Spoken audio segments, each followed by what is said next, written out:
নমস্কার বন্ধুরা, ফাল্গুনিস রেসিপিতে আপনাদের সকলকে স্বাগত জানাই।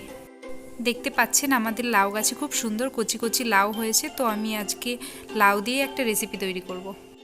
লাউ তো আমরা খাই, কিন্তু অনেকেই আমরা লাউয়ের খোসাটা ফেলে দিই। আমরা আজকে সেই লাউয়ের খোসা দিয়ে একটা রেসিপি তৈরি করব। আজ আমি বানাবো লাউয়ের খোসা ভাজা। তো চলুন রেসিপিটি শুরু করে দিই। এখানে আমি লাউটি কেটে খোসাটা আলাদা করে ভালোভাবে পরিষ্কার করে ধুয়ে নিয়েছি। এবারে সরু সরু করে একটা চাকুর সাহায্যে এভাবে কেটে নেব।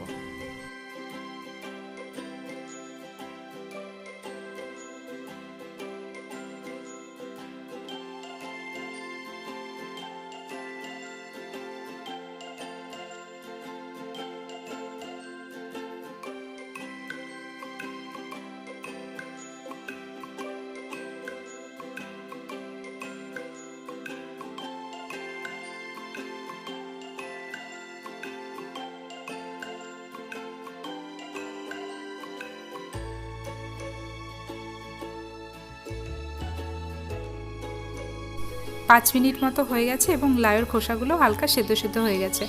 এবারে আমি একটা পাত্রের মধ্যে লাউয়ের খোসাগুলোকে জল ঝরিয়ে তুলে নেব।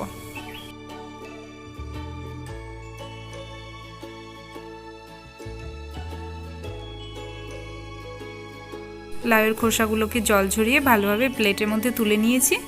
এবারে একটা কড়াইয়ের মধ্যে সামান্য কিছুটা তেল গরম করে কয়েকটা বড়ি ভেজে তুলে নিলাম।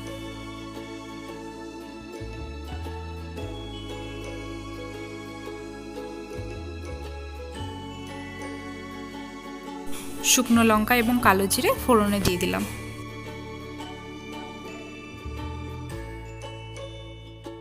এবারে আমি ওই তেলের মধ্যে ভাপিয়ে রাখা লাউয়ের খোসাগুলোকে দিয়ে সামান্য নেড়ে চেড়ে চেরা কাঁচা লঙ্কা, সামান্য নুন, স্বাদ মতো নুন, হলুদ এগুলো দিয়ে মিশিয়ে নেব।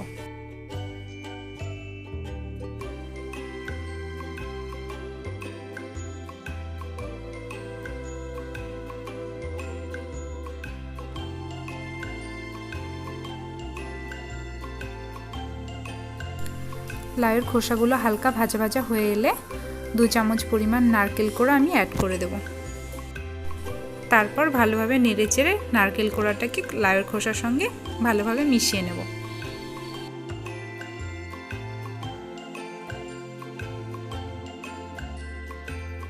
এবারে আমি ভেজে রাখা বড়িগুলো হাতের সাহায্যে সামান্য পরিমাণ গুঁড়ো গুঁড়ো করে নেব এবং ওই ভেজে রাখা বড়ির টুকরোগুলোকে লাউয়ের খোসার সঙ্গে অ্যাড করে দেব। ফলে লাউয়ের খোসাটা খুব টেস্টি হবে।